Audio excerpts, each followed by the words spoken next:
Okey, pada hari ini kita akan buat tapestry, iaitu kajian warna yang lebih kepada teknik blend weave. Teknik blend weave ni dalam bahasa Melayu kita panggilkan dia sebagai tenunan biasalah, ya.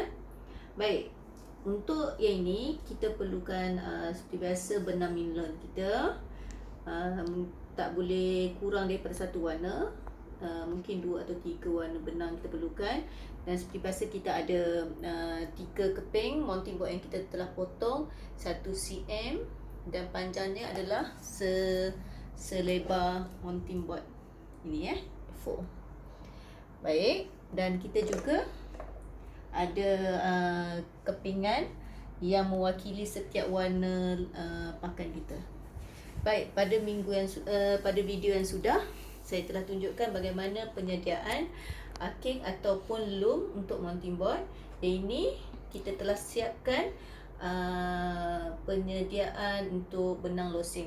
Benang losing adalah benang yang memanjang, memanjang. Benang losing ini menentukan kepanjangan tenunan kita. Kalau benang losing kita daripada sini sampai ke situ kita panjangkan dia, bermaksud ianya adalah sepanjang saiz A4. Begitu dengan kain-kain yang tenunan yang lepas ataupun tenunan-tenunan di negara-negara ataupun di negeri-negeri kita, benang losing ni mempamerkan kepanjangan kain itu berapa meter. Kalau 1 meter, 1 meter lah panjang benang losingnya, kita perlu gulunglah, Okey. Benang yang melintang ini, benang yang melintang ke kiri ataupun ke kanan, benang itu dinamakan benang pakan. Benang panjang, benang losing. Benang melintang adalah benang pakan yang menentukan corak sesuatu tenunan itu. So, untuk permulaan apa-apa tenunan sekalipun, kita perlu membuat penyediaan benang losing dahulu. So, baik, dari sini kita dah siapkan benang losing kita. Okey. Kita gunakan 3 keping ini. Okey, yang ini kepingan yang pertama. Kita letak sebelum kita tenun, kita letakkan dia, selang-selikan benang ni. Selang-selikan benang ni dengan benang, okey. Okey, yang pertama, benang pertama kita tolak dia ke bawah, benang yang kedua kita naikkan dia, selang-selikan dia. Kena berhati-hati jangan sampai kita punya kita masuk benang tu silap, So, kalau kita nak tahu betul atau tidak kita masuk tu, kita bila angkat tu kita tengok sama jarak dia. Boleh nampak, sama jarak. Okey, kita kena masukkan benda ni sampailah ke hujung. Ke hujung.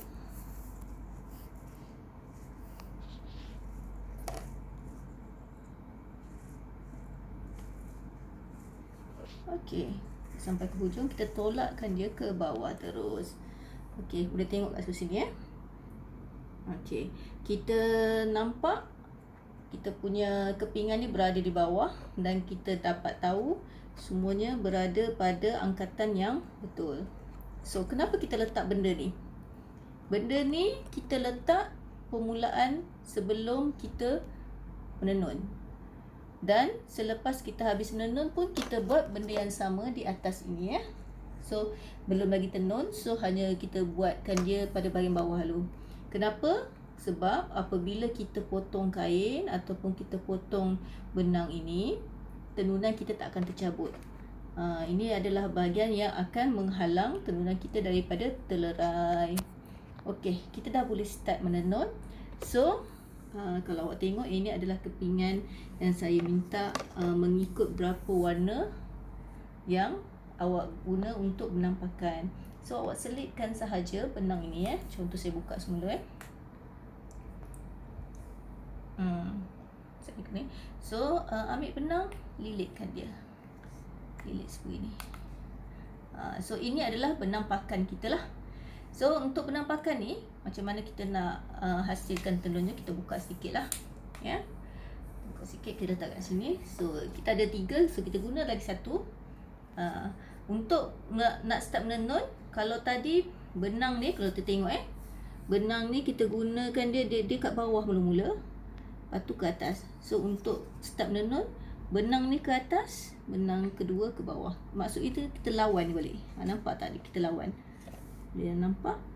Benang yang pertama tadi dia dekat atas, benang yang untuk yang masuk untuk benang pakan dia jadi ke bawah. So kita lawan arah dia. Jangan bagi sama ya. Nanti dia tak akan masuk. Maksudnya benang tu takkan tersekat. So kita lawan arah dia. Okey. Sebentar Ini adalah teknik tenunan biasa, iaitu kita panggilkan dia sebagai plain weave lah. Tenunan ni adalah tenunan asas untuk setiap tenunan yang kita hasilkan. Okay. Nampak tak? So, kalau kita nak tahu kita punya tu betul atau tidak, kita nampak bahagian ni semuanya terangkat dan kita tengok bahagian bawah dia.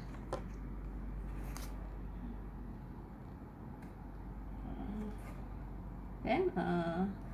And then ini adalah fungsi untuk kita angkatkan benang losing kita supaya benang pakan kita mudah untuk kita masuk. Tolakkan dia ke hujung sini dan lepaskan sedikit saja. Maksudnya tinggalkan sedikit sini. Kita letakkan kita punya benda ni ke bawah dan rapatkan ke bawah. Okey, dah kita dah rapat, baru kita tanggalkan dia. Baik, ni baru satu kali jalan. Untuk kedua kali jalan, so maksudnya kalau tadi kita start yang ini benang kita di atas kan, nampak? So kita kena lawan arah dia. Kalau ni ke atas, kita jadikan dia ke bawah supaya benang yang kita masuk tu akan tersekat. Okey.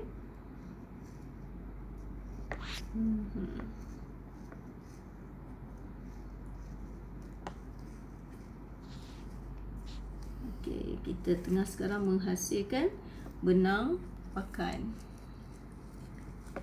Kalau video yang sudah, kita hasilkan benang loseng. So yang ini kita hasilkan benang pakan, yang mana benang pakan ini berfungsi untuk menghasilkan corak.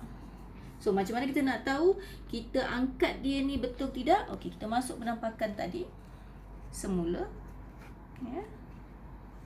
Tadi daripada kanan ke kiri, sekarang daripada kiri ke kanan. Nak tahu betul atau tidak? Nampak tak dia tersangkut?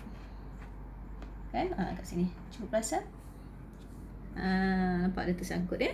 Kalau dia tersangkut tu bermaksud kita angkat tadi tu, kita masuk ke bawah, ke atas, ke bawah, ke atas tu dah betul. So, kita turunkan dia, kita rapatkan dia. Ya.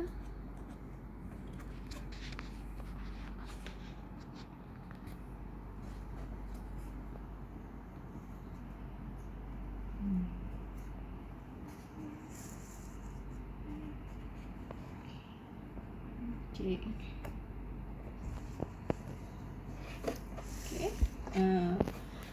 Okey, proses ni akan berlaku daripada bawah sampailah ke atas.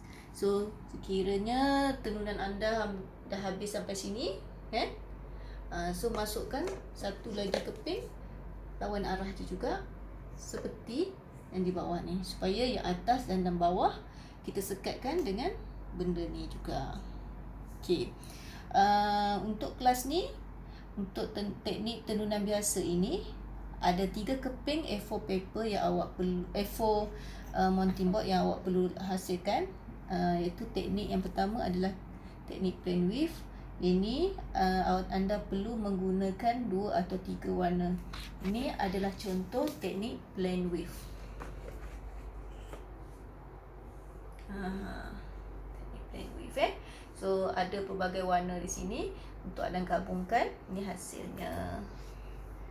So untuk teknik plain weave ni tak ada masalah. Saya rasa ianya adalah tenunan yang biasa, asas untuk awak pelajari dan ianya mudah. Okey, untuk teknik yang kedua adalah teknik menggunakan bahan natural. Dan teknik yang ketiga adalah menggunakan bahan sintetik. Untuk bahagian natural, kamu hanya selitkan di samping benang yang kamu gunakan. Kamu perlu guna bahan natural seperti apa? Kapas ke, ranting kayu yang nipis, ataupun tali jerami.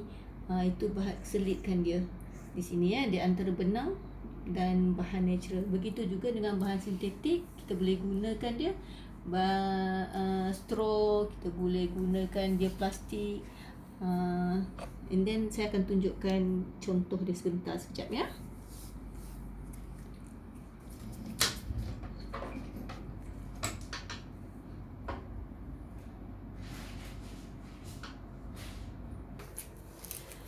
Okey, ini adalah contoh yang menggunakan bahan natural Ini kita tengok satu-satu. Bahan natural menggunakan daun upih. Ni daun daun pokok. Ini menggunakan kapas. Okey. So ni contoh-contohnya lah ini natural, satu teknik. Yang kedua adalah sintetik. Sintetik ni ini dia gunakan rebeng. Ada benang dan ada rebeng. So setiap teknik yang awak guna tu pastikan ada benang supaya benang ni dapat menyekat bahan-bahan natural ataupun sintetik awak daripada terlerai. So awak tengok ini menggunakan rebeng. Yang ini menggunakan plastik, tali rafia. So okey. So pada hari ini ada 3 teknik yang saya tunjuk kat awak, iaitu yang pertama adalah kajian berkaitan dengan teknik plain weave, iaitu tunang biasa. Ini tunang biasa. Okey, yang ini adalah sintetik, kajian bahan sintetik. Dan ini adalah kajian berkaitan dengan bahan natural. Baik, semoga anda semua dapat menghasilkan teknik-teknik ini dengan baik. Selamat mencuba.